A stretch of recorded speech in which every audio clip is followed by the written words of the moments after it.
Hi, I'm Kevin. I'm going to read from my new book, The Way.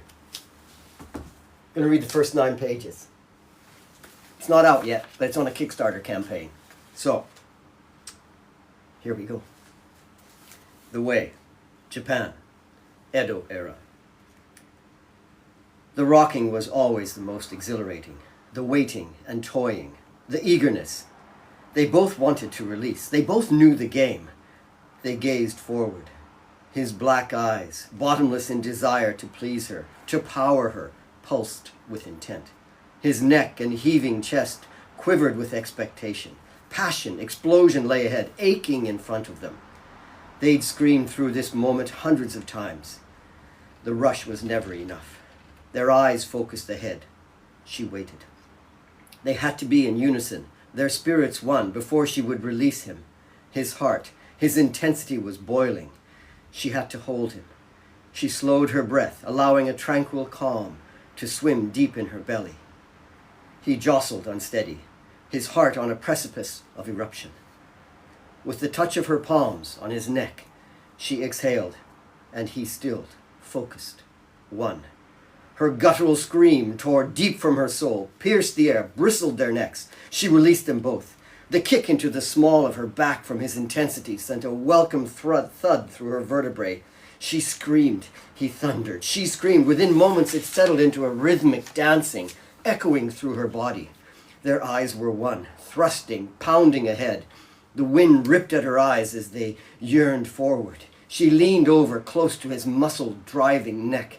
Her nostrils flared with intent as his smell pummeled through her. His body thundered power, desperate to perform for her. It had only been 2 years since they were allowed out alone, but they had instantly found a volcanic harmony that rippled their bodies and challenged their desires. Was she too young to handle such a pulsing heart? Their master, her father, had worried, questioned if it was too much. Was it a more considered choice to wait a year before allowing such an explosion to release in such virgin passions?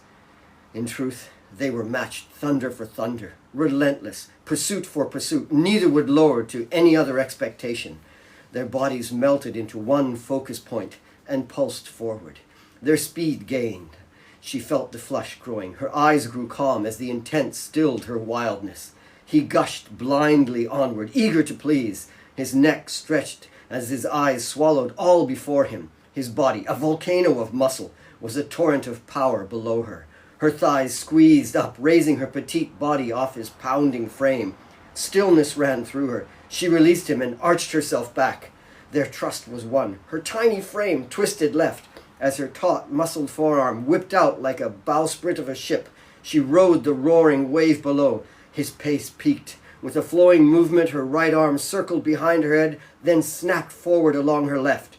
She pulled tight, straining hard as her thighs held her steady. Her pride, racing below her, struggled to match her rhythm as the grip of her fingers tore tight. She waited for the pinnacle of release. Her thick ponytail, tied with interwoven red ribbons, flew in the wind behind her. The ropes cut her fingers, but still she did not release. Her focus was centering. Then, as their movements flowed in a flashing unison, she let her hand and her breath fly. Her breath, his breath, both channeled the strike. There was no time to check. The next moment approached. She arched, drew, poised her breath, and thought, then released again. She let her beloved Kazuo gallop another 100 yards past the veranda where her father watched. His teacup, held to his lips, concealed his smile. She had struck both targets. She knew he would be proud. She stopped near the pond edge and turned her mount. A low, guttural bellow rumbled inside as her beloved Kazuo's flared nostrils screamed for air. His legs stamped impatiently. He wanted to go again. His heart lusted for more speed, more freedom, more to please her. She slapped his neck hard and his powerful frame shuddered. He would readily give what they both wanted. Once Kazuo had calmed, she rode back to her waiting father. Her attempts to conceal her grin, the youthful abandon of success and pride before her master, was impossible to contain. He poured tea into his cup, averting her excitement. Her spirits rattled with pride in her performance. He watched the cool tea tumble softly into the cup. Completely aware of his daughter's young heart. At the corner of the veranda, she paused to retrieve fresh arrows from the quiver suspended on the railing. Her mother came out onto the veranda and momentarily distracted her father. Yuki seized the opportunity and took a third arrow. It went deftly into the quiver across her back. Her mother, Shizuko, arrived demure and prepared as always, an object of presentation, a performance. To Yuki, her mother, though close to her as a woman, was never a settled being. That was the divide that cleaved the atmosphere of the sultry, late morning practice. "She's covered in dust and filth. Why do we have a barn girl? Taira women are beauties, not beasts.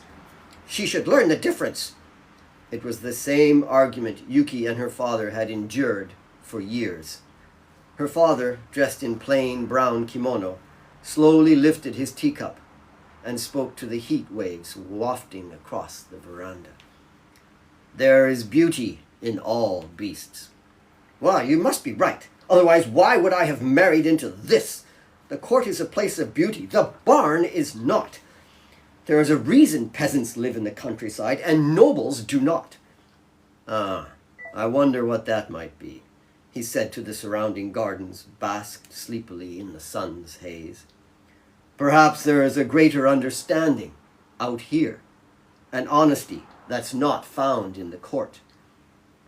Wanting to save her father from the usual upbraiding, Yuki broke into her mother's constant, bitter rantings. If there was one thing that was true about her mother's Taira heritage, it was that she was forever spoiling for a fight or a confrontation, so unlike her father. "One more pass, father. Then I must do my calligraphy.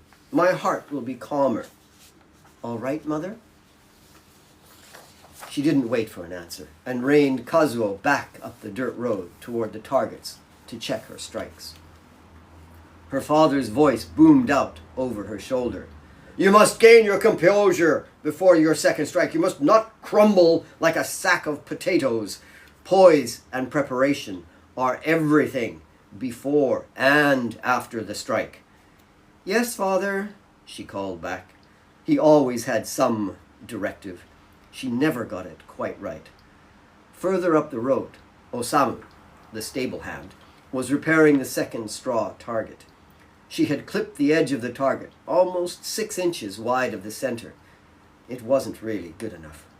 She had rushed the release the second time. She didn't have to. There was more than enough time between the targets. "Osamu, stay well clear of the target until I come to a rest at the pond this time." "Oh, it's all right, miss. I'm not afraid. You only missed the center by a small amount. I'm sure you will not hit me." "This time it will be a different shot. I have 3 arrows. So stay clear, okay? Who will feed my beloved Kazuo if I put an arrow in your head?" "Ah, an arrow is better than nothing. My wife says there's nothing in there." He flashed his toothless grin and bowed as she rode further up the road. Osamu was forever faithful to her. He had lost the front 3 teeth courtesy of Kazuo, and he was lucky to have only lost that. Kazuo was a strong-minded horse, and he, groomed by Osamu, struggled to find an understanding between them when the stallion first arrived.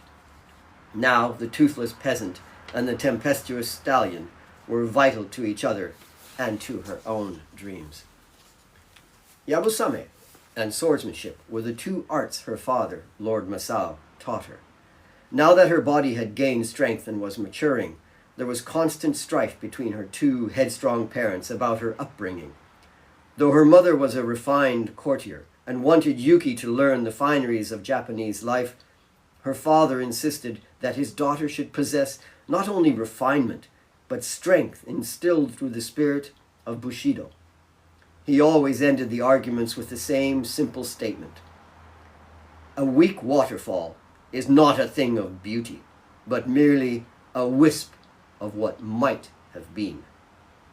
She often wondered how it came to be that the great samurai warrior, ended up with a vanquished, sulking princess as a bride. Yuki was sure he would have much rather had another horse. She turned Kazuo and waited for a signal from Osamu that the road was clear. It was actually a formality. They were so far out in the country that they rarely had visitors. Kazuo shuffled. Little puffs of ochre dust echoed from his impatient hooves. He was eager to run again. He was a boiling spirit, bottled in muscle below her. Kazuo was a midnight black stallion, and a mature 5 years when her father brought him to her. A tumultuous fight between her parents erupted, of course. Her mother wanted some kind of court pony to play with. Her father wanted her to be a power unto herself, and got a horse to challenge her. Kazuo knew she was thinking of him, and shook his neck and stamped his hoof. He was anxious, but he must wait. A flash of clothing on the far side caught her eye. Osamu's reed sandals suddenly skidded on the hard sand of the road as he dashed out and waved her to wait. 2 horsemen and 2 retainers on foot were crossing from the far side of the pond. She would have to wait. A flush of annoyance rippled across her cheek. That was her mother's Taira blood in her. Tolerance was not something her mother possessed. Yuki shifted her mount to the edge of the road and watched the visitors approach the house from the far side. It seemed they had been expected, as her father was quickly down the steps to greet them. Her father knew the older man well. The older man was obviously a samurai and carried 2 swords. His bearing was stately, though a little aged. They bowed formally. Then, typical of her father, he hugged the older man. For that to happen, there must be a history between the 2 samurai, she thought. The other rider was a boy, a few years older than her. He was tall and a bit gangly. He bowed deeply and respectfully to her father, and, like so many, showed immense respect to the famous samurai. That was not unusual. But what struck her as strange was the way he peered down the road at her.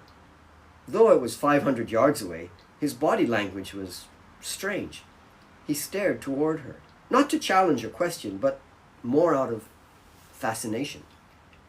The bamboo-limbed boy possessed something, though. She wasn't sure what, but it captured her. Her father turned the 2 guests toward the house. He glanced up the road. She knew his thoughts. She would not let him down. Surprise was on her side. Once they had ascended to the veranda, and she could see that tea was being served, she set about preparing for her next ride. Yabusame was a traditional warrior practice involving a full-paced gallop, where the rider must fire weighted arrows at targets along the course without losing his mount. Her father, the great warrior Masao, felt it was the perfect unison between the Bushido spirit of the samurai and nature itself. To Yuki, it was not only the harmony of power and beauty, it was also a respite from her mother's persistent courtly ambitions for her. Kazuo fluttered again. An impatient grunt rumbled through his muscled chest, yearning to run. It vibrated through her thighs up into her slender, taut body. Soon, she whispered to the throbbing power below her. Soon. Yuki had to hold him back. Too much pace would prevent the 3rd shot and the possibility of an ungracious and painful fall. Though she had practiced it several times, she was unable to hit the target on the reverse 3rd shot and had spun completely off Kazuo many times. Her father had forbidden her to attempt it until she was more focused and at one with the target, Kazuo, and with herself. The Taira in her did not want to wait that long. She had seen her father do it numerous times, but to turn and find the target after the rush of the first 2 left her shooting at the sky, usually before a painful thump onto the ground. Today would be different. She must calm Kazuo and herself to find the 3rd shot.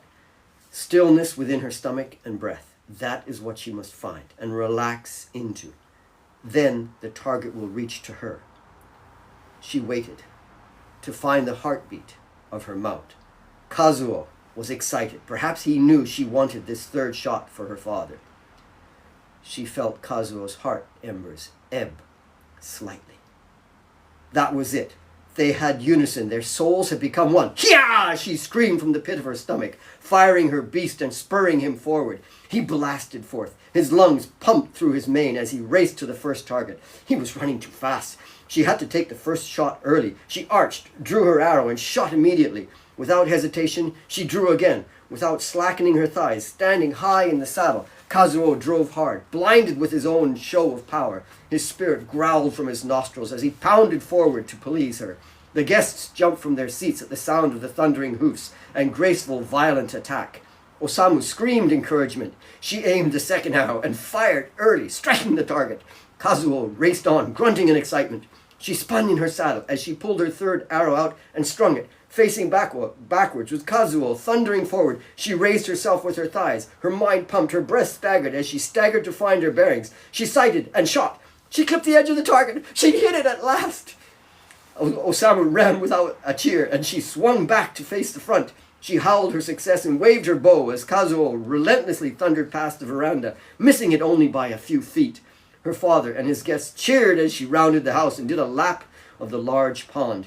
She drove Kazuo up toward the rice paddies and over the locks. Kazuo easily leapt over the locks and was showing off for her.